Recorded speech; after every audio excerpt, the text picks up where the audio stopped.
Ito yung improved Sapphire, oh. Ginagawa pa lang. Ang features nito ito yung nire-rent ko sa kabila. 20 yung natayuan ng bahay. Ito ang natayuan ng bahay nasa 26. Pero kasing price niya yung nasa kabila, nasa 3K 3.5. Ay, hindi pa tapos ginagawa pa. Mas maluwang nga lang to, 26. Ay, may mga gumagawa. Pero yung features nito, nakakisame na rin daw.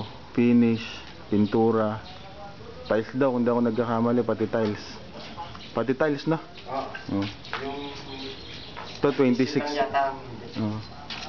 26 na yun to, yung ano nito. Lahat. Floor area. Ayun sa akin sa kabila 20. Yung isa mas maluwang, kaya lang hindi naka-finish. Mamimili kayo yung isa. 3.5 din to eh. Mas masikip. Ang kagandahan dito, yung CR nasa likod na. Yung CR sabi. Ang bakante mo nasa harap. Sa harap. Ay, may service area din sa likod.